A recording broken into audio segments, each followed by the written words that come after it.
Oke, Assalamualaikum warahmatullahi wabarakatuh. Selamat pagi, siang, sore, atau malam. Berjumpa kembali kita di kuliah mesin listrik dasar, bagian mesin arus searah, kuliah ketiga. Nah, pada kesempatan kali ini kita akan berbicara tentang tingkat-tingkat daya ya. Ada efisiensi seluruhnya atau yang ekonomis, ada efisiensi listrik, ada efisiensi mekanik. Nah, kalau efisiensi seluruhnya atau ekonomis itu disimbolkan dengan NC ya, sama dengan C per A. Lalu efisiensi listrik itu NC sama dengan B per A dan efisiensi mekanis adalah NM sama dengan C per B. Di mana A itu adalah daya masukan, kalau untuk arus searah daya masukan itu sama dengan V dikali I, satuannya adalah watt. Lalu kalau B itu adalah daya di dalam jangkar motor, yaitu EB dikali IA, satuannya juga watt, dan C itu adalah daya keluaran motor, ya. Bersamanya itu BHP dikali 735,5 watt. Nah, untuk keadaan untuk daya maksimum sama dengan IA dikali RA sama dengan V per 2 sama dengan EB. Ini keadaan untuk daya maksimum. Nah, kemarin sudah membahas efisiensi motor DC ya. Jadi ada eh, beberapa rugi-rugi yang terjadi pada motor DC, yaitu adalah rugi tembaga, rugi sikat, histerisis, arus pusar, angin, sumbu ya. Jadi ini adalah sebenarnya daya masukan atau daya yang diberikan agar bisa memutar motor DC. Nah, ini dikurangi rugi-rugi sehingga daya mekaniknya hanya segini. Jadi daya masuknya lebih besar dari daya mekanik. Ingat ya, nggak boleh kebalik. Kalau kebalik berarti efisiensinya lebih dari 100% ya. Kalau misalnya ini Anda bilang daya mekaniknya sementara ini daya masukannya, berarti itu motor DC-nya luar biasa sekali ya, dan itu tidak pernah terjadi. Bahkan ini sama dengan ini saja juga tidak pernah terjadi ya. Nah, bagaimana efisiensi ekonomis sama dengan PM dikali Pin ya, PM dikali Pin atau P mekanik dikali P input dikali 100%. Nah, eh, N mekanis atau efisiensi mekanis PM dikali PA dikali 100. Efisiensi listrik PA per PA ditambah sigma rugi-rugi ya, pertambahan rugi-rugi ini ditambah sikat dikali 100%. Seperti itu untuk menghitung efisiensi secara ekonomi, secara mekanis, dan secara listrik. Nah, ini rangkaian ekuivalen dari motor DC ya. Ada eksternal IMF, ini motornya ya. Motornya itu terdiri dari internal resistance atau hambatan dalamnya dan back IMF ya. Nah, ini arus yang mengalir ke motor untuk menggerakkan motor tersebut. Di mana R adalah resistansi penghantar rangkar ya. Jangkar maksud saya, atau rotor, dan back IMF itu sama dengan ini lambangnya EB. Oke, pada motor DC berlaku hubungan-hubungan berikut, yaitu IA sama dengan V dikurang EB per RA, di mana EB ini adalah GGL lawan atau back EMF dari jangkar, dan RA adalah tahanan untai jangkar. Nah, ini persamaan EB, flux Zn dikali P per A volt. Nah, kita akan berbicara lagi tentang starting ya, atau penyalaan motor. Jadi pada saat di start, pada jangkar, kumparan jangkar akan timbul arus IA. IA ini adalah arus jangkar ya, IA 0 sama dengan VA per RA. Setelah motor berputar, maka penghantar pada rotor akan memotong flux magnet pada penghantar dilewati flux magnet yang berubah dan muncul tegangan induksi EB atau EMF balik yang arahnya berlawanan dengan tegangan input. Nah, ini dia. Nah, persamaannya apa? EB sama dengan K dikali N dikali flux. Nah, sehingga setelah motor berputar, maka IA-nya menjadi VA dikurang EB karena tadi EB itu balik ya, dibagi RA. Nah, seperti ini dia. Ini eksternal IMF ya. Nah, ini arusnya, arus IA-nya. Nah, arus start ini sangat besar karena EB-nya belum ada, maka arus start bisa mencapai 3 sampai 8 kali beban penuh. Karena EB ini kan di awal tadi IA0 tadi ya. IA0 tadi itu belum dipengaruhi oleh EB, maka IA ini nilainya sangat besar. Nah, bisa mencapai 3 sampai 8 kali arus beban penuh. Nah, kenapa itu berbahaya? Karena jika dia sampai 3 sampai 8 kali arus beban penuh, Anda bayangkan kalau misalnya motornya taruhlah motornya itu 100 watt gitu ya. Nah, kalau 3 sampai 8 kali ya berarti pada saat awal dia menyala itu dayanya bisa sampai 3 sampai 8 kali juga gitu ya. Jadi bisa sampai 800 300 sampai kalau misalnya motornya 100 watt ya, 300 sampai 800 watt gitu. Nah, seperti itu. Sehingga MCB ya terkadang kalau ini kondisi atau kasusnya di rumah tangga ya, MCB yang kita rancang itu kan biasanya MCB itu hanya bisa menangani misalnya sampai 900 VA. Nah, pasti kalau karena Anda pasti sudah belajar segitiga daya ya. Karena ada arus daya reaktif dan lain-lain sehingga 900 VA itu kan tidak bisa full dipakai gitu ya. Paling ya MCB itu atau daya yang bisa dipakai 600-700 lah. 600-700 watt di rumah. Nah, kalau sampai 800 watt ya pasti MCB Anda di rumah akan trip terus atau akan putus terus gitu loh. Nah, sehingga itu kalau hanya MCB ya. Nah, kalau di pabrik-pabrik besar ya Anda bayangkan gitu ya, yang dayanya sampai kilowatt gitu ya, sehingga akan menyebabkan bisa-bisa jaringannya terbakar seperti itu karena ada arus lebih di sana gitu ya, yang tidak bisa dihandle oleh kabel dan lain-lain karena makin besar arus lebih ya, maka akan menimbulkan panas makin besar arus listrik dia akan menimbulkan panas yang juga besar di jaringan gitu, terutama di kabel dan peralatan lainnya, sehingga akan menyebabkan terjadinya hubung singkat dan ujung-ujungnya terbakar gitu. Makanya harus starting ini itu harus diperhitungkan ya dan diakali istilahnya itu dikendalikan gitu ya. Nah, supaya pada saat start arusnya tidak besar, maka pada motor DC diberi R seri. Jadi ditambahin R di depannya gitu ya. Nah, arus pada yang terjadi pada IMF balik itu harus dibatasi ya karena dia bisa mencapai 3 sampai 8 kali lipat bahkan lebih gitu. Dampaknya berbahaya bagi sikat, komutator, dan lilitan. Selain juga berbahaya bagi jaringan listrik di sekitarnya. Nah, sebaiknya batar arus starting itu hanya 125 sampai 200% dari arus beban. Artinya apa? Artinya dia hanya boleh paling banyak itu 2 kali lipat saja gitu loh. Jadi tidak boleh dia 3 sampai 8 kali lipat. Paling banyak dia hanya 1,25 kali lipat sampai 2 kali lipat saja gitu dari arus nominalnya gitu ya.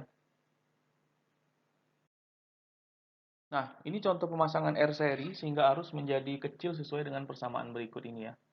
R variabel. Jadi kalau misalnya dia tidak punya R di sini, R seri, maka arusnya akan besar sehingga dipasanglah R yang bertingkat-tingkat seperti ini. Nah, penambahan ini juga disebut dengan penambahan tahanan jangkar. Dengan menyisipkan tahanan variabel atau rheostat secara seri terhadap tahanan jangkar motor, berarti kecepatan motor dapat dikontrol dan juga dapat mengurangi arus starting. Jadi selain dia untuk mengontrol arus starting tadi, yang ini tuh digunakan juga untuk mengontrol kecepatan motor.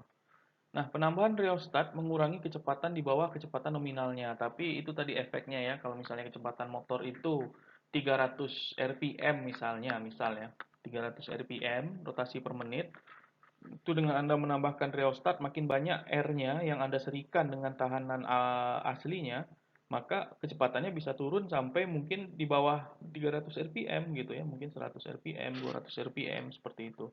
Selain dia juga mengurangi arus starting.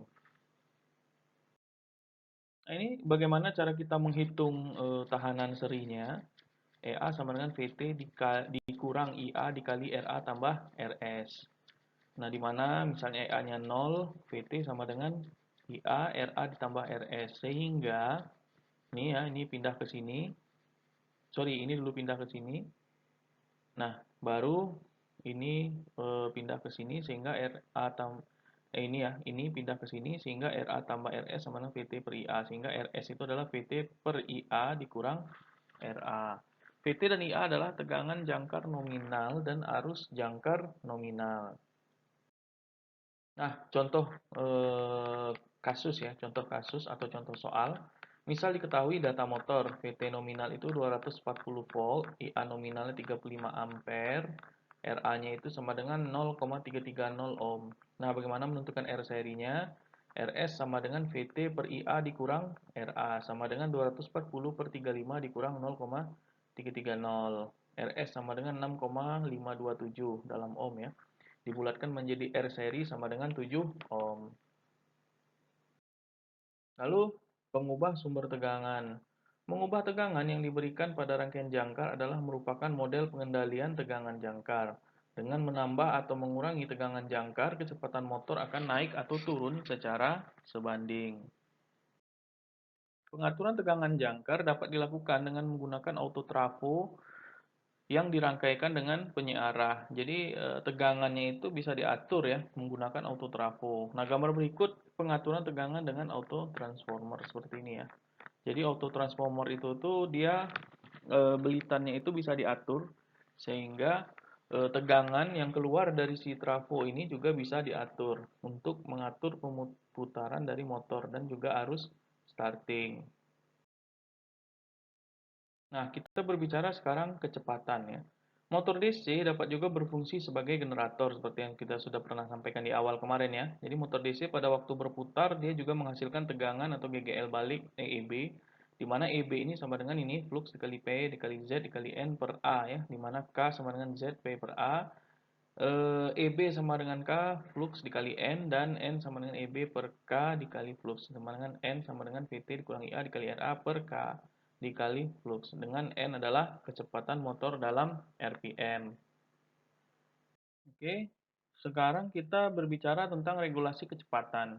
Motor dikatakan memiliki regulasi kecepatan yang baik apabila dapat mempertahankan kecepatan konstannya pada berbagai pembebanan. Contoh ya, jika ada no load speed atau kecepatan tanpa beban dari motor DC yang dirangkai secara shunt ini secara paralel ya, adalah 1200 rpm. Dan ketika motor itu membawa beban, maka kecepatannya atau ketika motor itu diberi beban ya, maksud saya, maka kecepatannya turun menjadi awalnya dia 1200 pas dikasih beban, maksudnya pas motornya itu di putarannya itu diberikan sesuatu gitu ya, karena motor itu fungsinya untuk memutar sesuatu ya.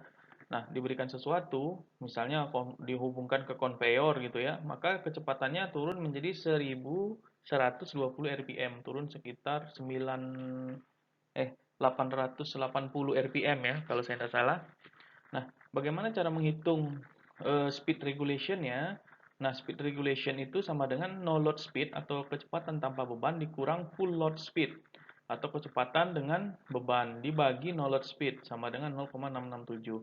Sehingga 0, sorry, ini ya, ini regulation-nya ya. Nah, no load speed-nya tadi 1200. Sedangkan speed drops menjadi 1120 sehingga full load speed-nya 1120 dibagi no load speed-nya tadi 1200 sehingga regulation-nya 0,667. Nah, kita berbicara tentang pengendalian kecepatan. Motor DC memiliki daerah pengaturan kecepatan yang luas. Metode pengendalian kecepatan putaran motor DC adalah pertama konvensional. Nah, konvensional ini terbagi menjadi tiga, yaitu resistan medan, resistan jangkar, dan pengendalian tegangan masukan jangkar. Nah, ada juga rangkaian elektronis, PWM, dan lain-lain gitu ya. Nah, kalau kita berbicara tentang resistan medan, kecepatan motor DC dipengaruhi oleh flux magnetik yang dihasilkan oleh kutub medan, di mana N sama dengan EB dikali K dikali flux ya. Dengan mengatur sementara flux ini itu adalah K dikali IF. Nah, dengan mengatur arus yang masuk ke kutub penghasil medan magnet, maka medan yang dihasilkan pun dapat diatur sehingga kecepatan juga dapat diatur dengan N sama dengan EB dikurang K dikali K dikali IF.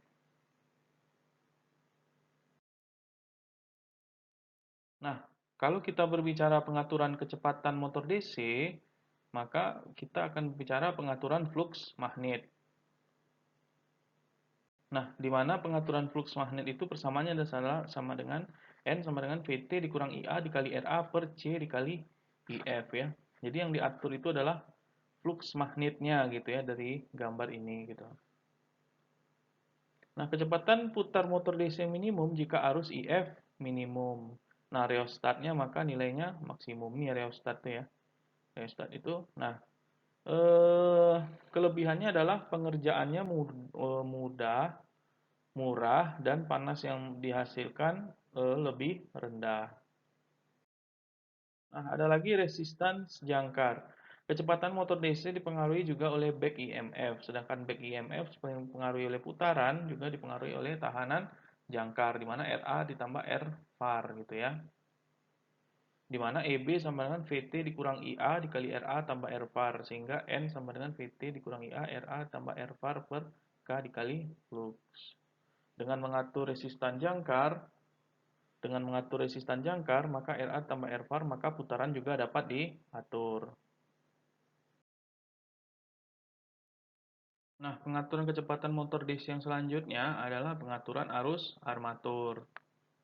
Di mana arus armatur itu N sama dengan VT dikurang IA dikali RA per C dikali IF. Nah, ini skemanya. Kalau tadi rheostatnya di sini, sekarang rheostatnya di sini gitu. Jarang dipakai karena rugi panas yang terjadi cukup besar, ini kekurangannya dibandingkan tadi yang pertama. Lalu kita berbicara tentang tegangan masukan jangkar. Metode ini juga memanfaatkan hubungan kecepatan dengan back EMF, di mana persamaannya sama dengan EB dikurang VT dikurang IA dikali RA. Dengan variasi tegangan terminal VT, maka EB juga berubah ya, sehingga kecepatannya juga berubah, di mana EB sama dengan VT di VT var dikurang IA dikali RA. Nah, sistem ini juga dikenal dengan metode Ward-Leonard ya, istilahnya itu adalah metode Ward-Leonard. Nah, metode Ward-Leonard sendiri itu kalau digambarkan secara skema seperti ini ya, motor induksi, DC generator, dan motor DC. Nah, yang selanjutnya pengaturan kecepatan motor DC yaitu pengaturan tegangan terminal ya, pengaturan tegangan terminal yang dilakukan secara elektronis dengan persamaan N sama dengan VT dikulang IA dikali RA per C dikali flux. Nah, ini dia kalau secara elektronis. Jadi dia tegangannya ini yang diatur di sini secara elektronis VT-nya ya. Nah, perubahan VT diperoleh dengan cara mengatur tegangan input medan pada motor, misalnya dengan SCR atau PWM. Nah, mungkin sekian dulu untuk pertemuan kita pada kesempatan kali ini. Nanti akan kita sambung dengan masih materi motor DC ya, dengan lanjutan dari perkuliahan ini. Mungkin itu dulu. Selamat pagi, siang, sore, atau malam. Assalamualaikum warahmatullahi wabarakatuh.